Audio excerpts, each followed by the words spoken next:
Hello, my name is Michael Grills. I've climbed to the summit of Mount Kosciuszko. I've served in the Hutt River Province Special Forces and I've crossed the Swan River. But today I'm going to be showing you around Australia's different landform regions. Now there are 4 different landform regions and I'm going to be going to 3 of them. The ones I'm going to be going to are the Greater Western Plateau, the Coastal Lowlands and the Eastern Highlands. I'm going to be doing it as a holiday I would, so you can get some ideas about how you can go about going on a holiday in Australia. My first stop is in Pemberton in the southwest of Western Australia. Hello again, my name is Michael Grills and I'm here on my first stop on my trip around Australia's different landform regions, and I'm in Pemberton, Western Australia. Pemberton is in Australia's famous southwest and is about 4 hours out of the state's capital, Perth. Pemberton is in the Coastal Lowlands region. The Coastal Lowlands are a narrow strip around the coast of the continent. This landform region is below 200 meters in sea level, so that is why it's called the Coastal Lowlands. And all of the capital cities of the state are actually in the Coastal Lowlands. The area around Pemberton is used for a lot of things, but it was originally used mainly for timber, because there are a lot of very tall karri trees around here. Nowadays its main income is tourism, but it's also still being used for timber as plantation, blue gum and pine, as well as karri, and it's also one of the premier wine areas in Australia.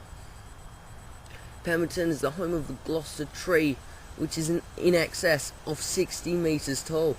This tree was originally used only as a bushfire lookout, but now it is a tourist attraction and many people climb it each day.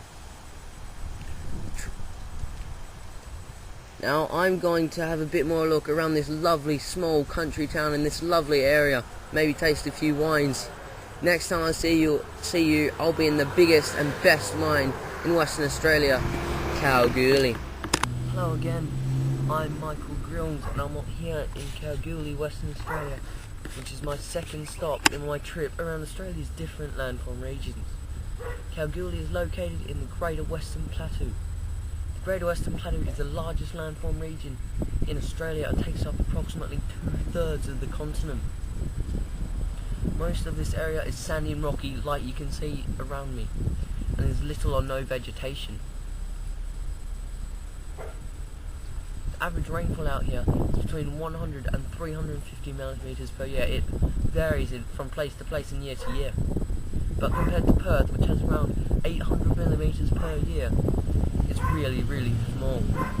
Kalgoorlie was and still is a mining town, and is home to the famous Super Pit, which is an open pit gold mine, 3.5 kilometers long, 1.5 kilometers wide, and 360 meters deep. It's so big that it can actually be seen from space. The land around Kalgoorlie is very sparse, very dry, as you can see around me, lots of desert. During the gold rush, more people actually lived here in the small town of Kalgoorlie than the state's capital, Perth. Alright, so this is me signing off for now. But next time you see me, I'll be in the beautiful Barossa Valley in South Australia. Again, I'm here in my sleeping bag. I'm in the beautiful Barossa Valley, which is the 3rd stop on my trip around Australia's different landform regions. This is my last night here. I've had an absolute blast.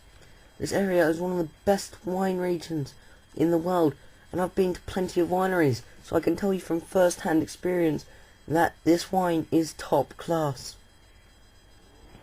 This area was named Barossa when Colonel William Light named it after the Battle of Barossa, which he fought when the British defeated the French. There's also a lot of country clubs around here. I'm staying at one. I've played a lot of golf, and I can tell you I'm not very good. This is a popular tourist destination for not only Australians, but people all around the world.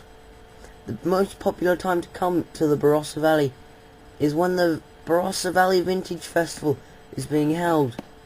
This festival is held to celebrate the wine industry's success and is held every 2 years.